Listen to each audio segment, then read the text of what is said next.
Vamos a voltear nuestra mirada a México con el doctor Jorge Tagle Rodríguez. Por favor, un fuerte aplauso para el doctor Jorge. El doctor Jorge Tagle, él es médico especialista en cirugía y medicina estética y medicina regenerativa. Él nos va a hablar acerca de la legislación actual en México sobre la medicina regenerativa y la terapia celular. Bienvenido, mi querido doctor. Un fuerte aplauso, por favor. Muchas gracias. Quiero agradecer al doctor Pedro Sánchez, a su comité por la invitación. Muy contento de estar aquí. El día de hoy, la plática que vamos a dar, más que todo es una remembranza de lo que hemos hecho en prácticamente 16 años de actividad legislativa en México para poder modificar la Ley General de Salud. Esto ha sido una cosa muy importante porque es la manera en que legalmente podemos ejercer la medicina regenerativa y la terapia celular en nuestro país. Hace 16 años no teníamos nada, prácticamente partimos de cero, no existía. Y en la actualidad, afortunadamente, con 4 reformas que hemos logrado someter y aprobar, México es el país del mundo que tiene la legislación más amplia en el tema de la medicina regenerativa y terapia celular. Seguimos luchando, seguimos progresando, seguimos ampliándola, pero es un tema sumamente complicado de explicar porque desgraciadamente la mayor parte de los médicos pues no queremos involucrarnos con la política, no queremos estar perdiendo nuestro tiempo hablando con los legisladores, pero pues esto da pie a que a ellos menos les interese hacer reformas en la cuestión de salud en nuestro país. Entonces tuvimos que meternos de lleno a trabajar ahí para poder lograr estos cambios. Ok, cada país pues se encuentra estructurado de manera distinta. Les vamos a explicar rápidamente en nuestro país cómo está. Son 3 grandes poderes: el poder ejecutivo, que lógicamente queda a cargo del presidente de la República, y él designa un secretario de salud. El poder legislativo, el cual se encuentra dividido en 2 grandes cámaras, que es la Cámara de Diputados con 500 diputados y la Cámara de Senadores con 127 senadores. Aquí es donde se realizan todos los trabajos legislativos. El último, lógicamente, es el Poder Judicial. El que nos interesa en este día de hoy es hablar acerca del Poder Legislativo. La legislación en salud en México se encuentra por 2 grandes rubros que nos interesan a nosotros, que es la Constitución Política de los Estados Unidos Mexicanos y la Ley General de Salud. Aquí es donde se encuentra normada toda la actividad de los médicos a nivel nacional. ¿Cómo se hace en México para crear una nueva ley de salud, ampliarla o modificarla? Eso es bien importante, bien interesante. Yo tengo la oportunidad de viajar por muchos países del mundo que me han hecho el favor de invitarme a hablar y decirles: oye, doctor, ¿cómo lograron en México tener esa legislación? ¿Cómo lograron convencer a los políticos que se cambiara la Ley General de Salud? Pues fue una actividad muy larga, tediosa y de perseverancia lograrla, ¿no? ¿Qué hicimos en México? Bueno, primero empezamos a organizarnos, es decir, creamos organizaciones de médicos involucrados en este tema, porque lógicamente la medicina regenerativa como la terapia celular es una actividad multidisciplinaria, es decir, de muchos especialistas. Por lo tanto, creamos 2 grandes ramas: el Colegio Mexicano de Células Troncales y el Consejo Mexicano de Células Troncales. Esto nos dio pie a que pudiéramos tener un frente representativo ante estas cámaras legislativas. En lugar de que fuera un ente particular, un solo médico, íbamos como colegio o acudíamos como consejo. Y creamos una mesa directiva que diera seriedad y certeza de unión, diseñar un plan de trabajo, buscar asesoramiento legal, diálogo con autoridades sanitarias, buscar diálogo y acercamiento con sus políticos federales.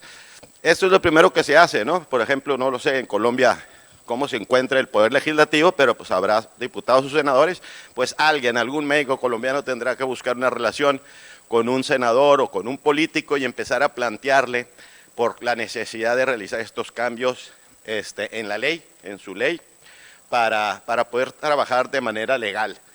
Y una vez que se tengan, pues él será el responsable de presentarlo a sus diferentes cámaras para lograr esta aprobación. Todas estas cosas, pues lógicamente se llevan mucho tiempo, dinero, esfuerzo, etcétera, etcétera. No es de la noche a la mañana. acá, lógicamente lo presentamos ante otra instancia que es muy importante en nuestro país, que es la SEP, que es la Secretaría de Educación Pública, y entonces para lograr tener una certificación académica de lo que estábamos proponiendo y lo que estábamos haciendo. Entonces, fuimos escuchados, nos pusieron ciertas condiciones de trabajo, ¿verdad? El crear el colegio, el crear el consejo para certificar a los profesionistas involucrados en el tema de la medicina regenerativa y terapia celular. También hemos sido tan metiches que para darnos a conocer y que se nos respetara y nos invitaran, pues hasta candidato a alcalde me pusieron, gracias a Dios perdí, porque no quería ganar, pero por lo menos tuve la oportunidad de que me conocieran a nivel nacional, y eso nos ha abierto las puertas a que seamos escuchados cuando hacemos este tipo de presentaciones a los cambios legislativos. Entonces, como dijimos, se hace en la Cámara de Senadores y en la Cámara de Diputados. Yo tengo 16 años trabajando en la Cámara de Senadores, prácticamente 14 como coordinador de la Comisión de Salud, y ahorita estoy invitado los últimos 4 años a la Comisión de Seguridad Nacional.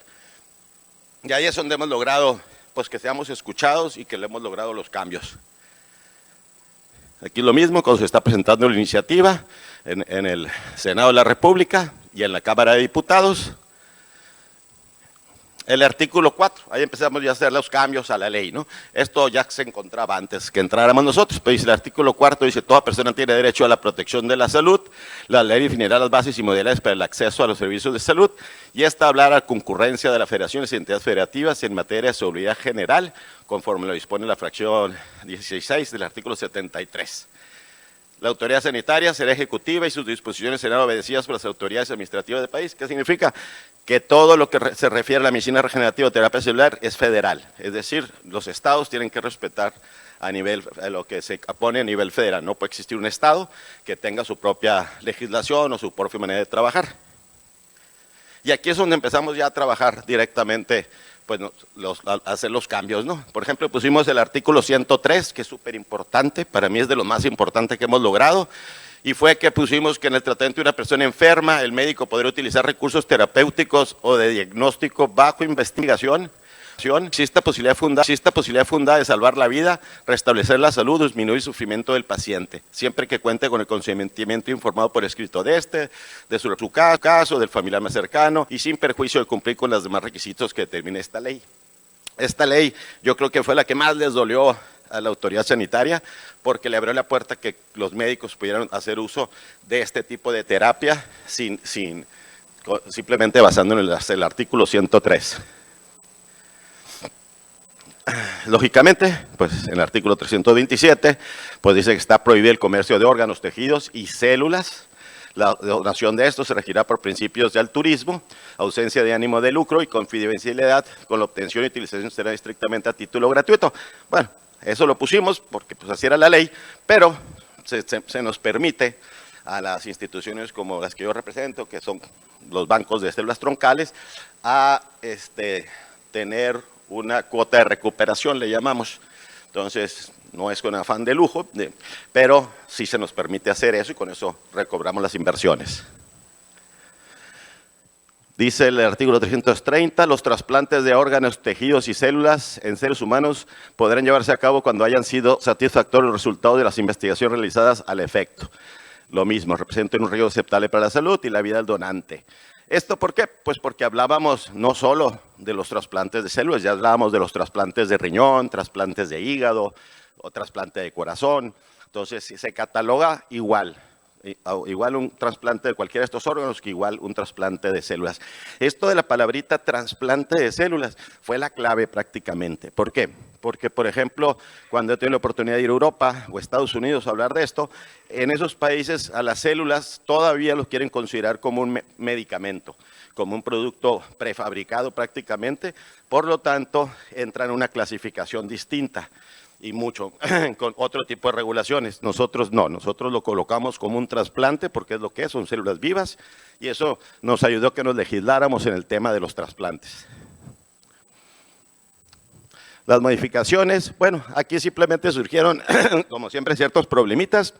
Nosotros hicimos dos grandes divisiones, lo que son las células troncales hematopoyéticas, que fueron las primeras que empezamos a utilizar en México porque fueron las primeras que se nos autorizó el uso autólogo de las células hematopoyéticas por aféresis, que empezamos hace 15 años, y actualidad pues ya hacemos otro tipo de células. En la actualidad prácticamente los bancos de células troncales, el 90% o mayor de su actividad son células halogénicas. Muy rara vez utilizamos las células autólogas ya en la actualidad. Entonces tuvimos que hacer esa diferenciación para poder estar en el marco legal, ¿no? Luego, lógicamente, la autoridad sanitaria dijo, bueno, vamos a poner qué establecimientos de salud requieren de una licencia sanitaria exclusiva, ¿no? Y son todos estos, los trasplantes de órganos, tejidos y células, bancos de órganos, servicios de banco de sangre, etcétera, etcétera. Y acá abajo fue lo que también logramos colocar, que eso es nuevo, que los establecimientos de medicina regenerativa. ¿Por qué? Porque antiguamente, ahorita les voy a enseñar unas pequeñas muestras de cómo eran las licencias en un principio, eran extremadamente difíciles de obtener, porque primero teníamos que tener un hospital prácticamente privado que tuviera las instalaciones y los trasplantólogos para que hiciéramos trasplantes de riñón o hígado para que nos permitieran hacer un trasplante de células. Entonces era muy complicado, éramos muy pocas las instituciones de nuestro país que lo podían otorgar y fuimos cambiando las reformas hasta llegar a la medicina regenerativa, donde para obtener una licencia, ya en México tenemos más de 60 clínicas con licencia de medicina regenerativa, las condiciones pues son mucho más distintas y más fáciles de obtener. Pero igual, para hacer ese simple cambio, tardamos como 6 años de juntas y reuniones para poder lograr esto de la medicina regenerativa. Aquí es lo mismo, simplemente que agregamos esto, como dice propuesta de modificación, los trasplantes de órganos, tejidos y células progenitoras mesenquimales. Esos son simplemente cambios que se le ha hecho a la ley, prácticamente de semántica, de palabras, pero que nos ha ayudado mucho en la cuestión regulatoria. ¿Por qué? Porque, por ejemplo, las células hematopoyéticas están reguladas por la Comisión de Transfusión Sanguínea a nivel nacional y las células mesenquimales están por el Centro Nacional de Trasplantes a nivel nacional. Son dos entes diferentes, autoridades distintas, con mentalidades distintas. Ok. Aquí, eso es todo lo que nos fue pidiendo la autoridad, ¿no? Bueno, pues tienen que tener un comité, ¿verdad? Para trasplantes, porque lo mismo, no existía una diferenciación entre comité, un trasplante de hígado o riñón o de células, ¿no?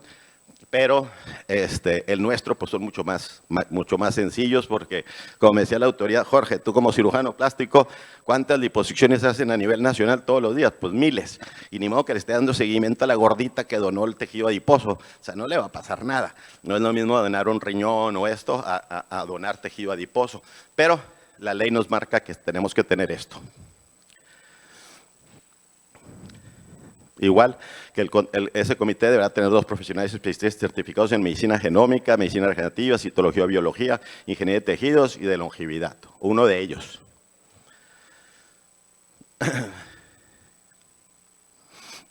Ok, esto también es muy importante. Una cosa es tú tener la licencia de medicina regenerativa y otra es quién te va a proveer de esas células. Lógicamente son centros distintos, allá tenemos bancos de células troncales. En la actualidad México ha otorgado 12 licencias a nivel federal para este tipo de bancos y entonces tú tienes que tener un convenio con estos datos para que ellos te proporcionen las células para que tú las puedas utilizar en tu clínica. Si es que no tienes un banco. Nosotros en la actualidad, yo soy el director del Instituto de Terapia Celular, que es la empresa más grande de México en tema de terapia celular. Somos 5 bancos ya autorizados por el gobierno federal.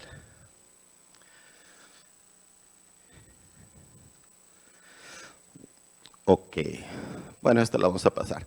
Como le digo, este tema es larguísimo, de hablar muchas horas, pero lo vamos a sintetizar para poder estar con el tiempo, ¿verdad? Pero todos estos son las propuestas de ley que hemos logrado modificar en todos estos años que nos dan la oportunidad de trabajar legalmente en nuestro país. Así es como se encuentra dividido, las licencias de los bancos, las disposiciones de células troncales, que son células, centro de colecta de células troncales y o banco de células troncales. Aquí la modificación que hicimos, simplemente palabras, troncales hematopoyéticas y no hemáticas mesenquimales. Bueno, aquí la disposición de las troncales y progenitoras o mesenquimales no hematec estará a cargo de los establecimientos de medicina regenerativa y serán los responsables de la seguridad del trasplante, cuando se realice con fines terapéuticos y bajo indicación y responsabilidad del médico tratante. Antes no existía esto, o sea, prácticamente tenía que estar autorizado el protocolo por nuestra autoridad sanitaria para que lo pudiéramos utilizar. Y le dije, no puede ser, tienes que darle la oportunidad que el médico, por su criterio, por su moral, por su ética, pueda diagnosticar y tratar a un paciente bajo su responsabilidad.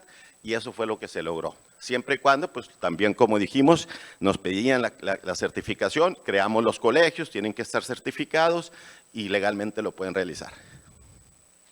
Lógicamente también trae consecuencias, muchos delitos y muchos delitos graves, ¿verdad? Eso no lo vamos a hablar porque está muy feo, pero son de las cosas que pueden pasar si no sigues tú las normas que tenemos, ¿no?